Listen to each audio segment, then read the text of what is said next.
بسم اللہ الرحمن الرحیم نحمدہ ونصلی ونسلم علی رسولہ الکریم۔ حضرت عمر رضی اللہ عنہ کا ارشاد ہے کہ میں مکہ میں ایک خطا کروں اس سے یہ بہت زیادہ پسند ہے کہ مکہ سے باہر رقیہ میں 70 خطائیں کروں۔ فائدے میں حضرت شیخ نور اللہ مرقدہ لکھتے ہیں جیسا کہ مکہ مکرمہ میں نیکیوں کا ثواب بہت زیادہ ہے، ایسے ہی وہاں گناہ کا وبال بھی سخت ہے۔ اسی وجہ سے حضرت عمر رضی اللہ عنہ فرماتے ہیں کہ مکہ سے باہر 70 لغزشیں مکہ کی ایک لغزش سے بہتر ہیں۔ حضرت ابن عباس رضی اللہ عنہما کا بھی یہی ارشاد تیسری فصل کی پہلی حدیث کی ذیل میں گزر چکا ہے، اور حضرت عمر رضی اللہ عنہ سے کئی مضمون اس کے ہم معنی ذکر کیے گئے۔ اسی وجہ سے بعض اکابر مکہ مکرمہ میں قیام کو پسند نہ کرتے تھے کہ اس کے ادب و احترام کا حق ادا کرنا مشکل ہے۔ امام غزالی رحمۃ اللہ علیہ نے لکھا ہے کہ وہاں خطاؤں کا ارتکاب سخت ممنوع ہے اور قریب ہے کہ اللہ جل شانہ کے غصے کا موجب بن جائے۔ اتحاف وہب ابن الورد رحمۃ اللہ علیہ ایک بزرگ فرماتے ہیں کہ میں ایک دن حطیم میں نماز پڑھ رہا تھا کہ میں نے کعبے کے پردوں کے اندر سے یہ آواز سنی کہ میں اولاً اللہ جل شانہ سے شکایت کرتا ہوں اور اس کے بعد اے جبرائیل تم سے شکایت کرتا ہوں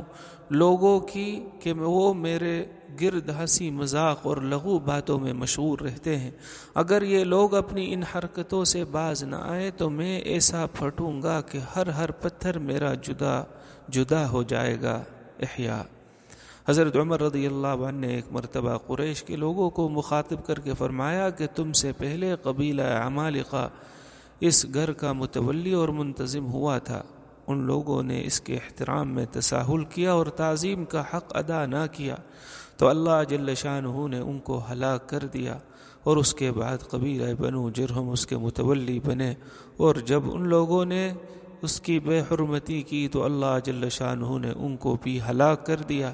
لہذا تم لوگ بہت زیادہ اس کی تعظیم کیا کرو، اس میں سستی نہ کرو۔ کنز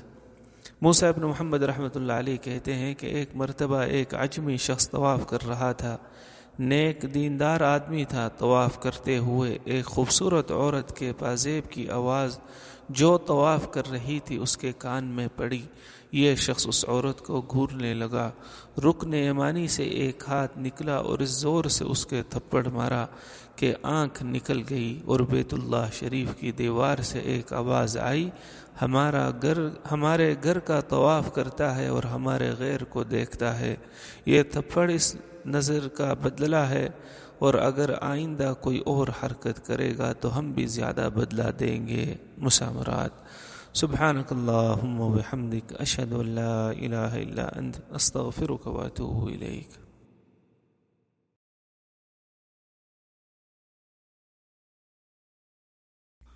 بسم اللہ الرحمن الرحیم نحمدہ ونصلی ونسلم علی رسولہ الکریم۔ حضرت عائشہ رضی اللہ عنہ فرماتی ہیں کہ میرا دل چاہتا تھا کہ میں کعبہ شریف کے اندر جاؤں اور اندر جا کر نماز پڑھوں۔ حضور صلی اللہ علیہ وسلم نے میرا ہاتھ پکڑ کر حطیم میں داخل کر دیا اور فرمایا کہ جب تیرا کعبے میں داخل ہونے کو دل چاہا کرے تو یہاں آ کر نماز پڑھ لیا کر، یہ کعبہ ہی کا ٹکڑا ہے۔ تیری قوم نے جب کعبے کی تعمیر کی تو اس حصے کو خرچ کی کمی کی وجہ سے کعبے سے باہر کر دیا تھا۔ فائدے میں حضرت شیخ نور اللہ مرقدہ لکھتے ہیں کعبہ شریف کے اندر داخل ہونا مستحب ہے اور بھی قبولیت دعا کی خاص جگہ ہے، جیسا کہ حدیث نمبر 5 کی ذیل میں گزرا، لیکن رشوت دے کر اندر جانا جائز نہیں۔ قریش نے جب بیت اللہ کو تعمیر کیا تھا، جیسا کہ کعبہ کی تعمیروں کے سلسلے میں نمبر 8 میں گزر چکا ہے،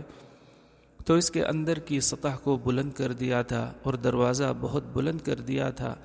تاکہ بغیر سیڑھی لگائے آدمی اندر نہ جا سکے، اور یہ اپنے اختیار کی بات رہے کہ جس کو دل چاہے داخل ہونے دے، جس کو چاہے نہ داخل ہونے دے۔ حضور اقدس صلی اللہ علیہ وسلم کی تمنا اور خواہش تھی کہ کعبہ کی تعمیر کو سابقہ طرز کے موافق کر دیا جائے، چنانچہ حضور صلی اللہ علیہ وسلم نے حضرت عائشہ رضی اللہ عنہا سے فرمایا کہ عرب نو مسلم ہیں، یعنی مبادا کعبہ کے گرانے سے ان کے جذبات میں اشتعال پیدا ہو۔ اگر یہ بات نہ ہوتی تو میں کعبے کو ازسر نو تعمیر کر دیتا اور اس کے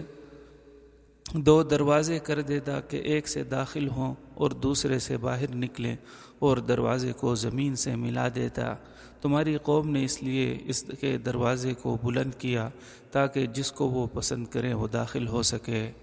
دوسری حدیث میں ارشاد ہے کہ حضرت عائشہ رضی اللہ عنہا سے حضور صلی اللہ علیہ وسلم نے فرمایا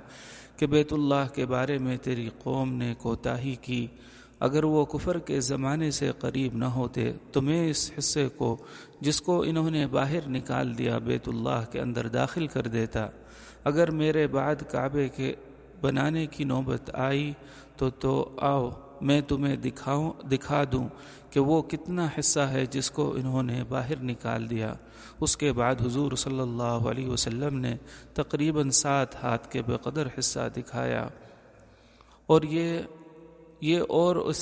اس قسم کی دوسری روایات کی بنا پر جب حضرت عبداللہ ابن زبیر رضی اللہ عنہما نے اپنے زمانے میں کعبہ شریف کو بنایا تو حضور صلی اللہ علیہ وسلم کی خواہش کے موافق اس کی تعمیر میں اصلاحات کر دی اور حطیم کے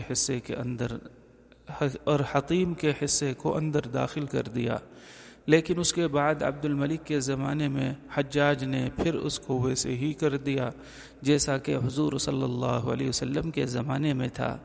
اس کی نیت تو جو بھی چاہے ہو، لیکن یہ اللہ جل شانہ کا انعام ہوا کہ یہ حصہ تعمیر سے باہر ہو گیا، جس کی وجہ سے اب کعبہ شریف کے اندر داخل ہونا ہر شخص کے لیے آسان ہو گیا کہ اس حصے پر نہ تعمیر ہے نہ رشوت کی ضرورت ہے،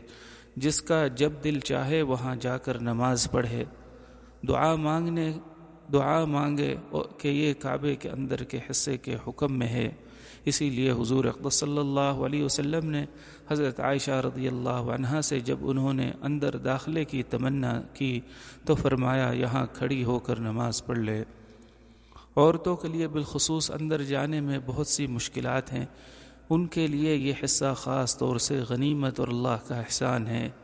کعبے کے اندر داخل ہونا بھی اگرچہ مستحب اور بہتر ہے، لیکن اس کے آداب اور بھی زیادہ ہیں۔ علماء نے لکھا ہے کہ اگر کوئی شخص داخل ہو تو نہایت وقار عظمت سے داخل ہو، بہتر یہ ہے کہ موزے پہن کر داخل نہ ہو بلکہ ان کو نکال دے اور داخلے سے پہلے غسل کرے اور نہایت خشوع و خضوع کے ساتھ روتا ہوا داخل ہو۔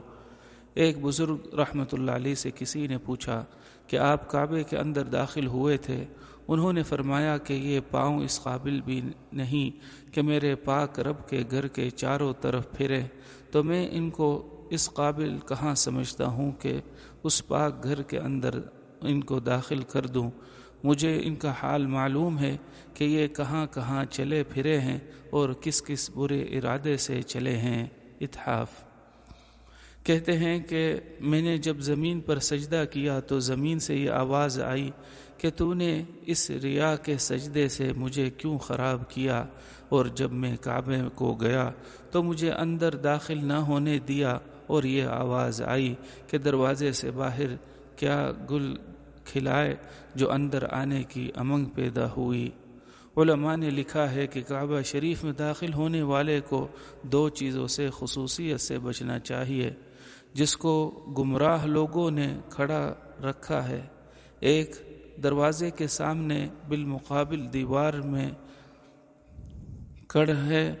جس کو جاہل لوگ عروۃ الوثقی کہتے ہیں اور یہ سمجھتے ہیں کہ جو اس کو پکڑ لے اس نے عروۃ الوثقی کو پکڑ لیا، یہ محض جہالت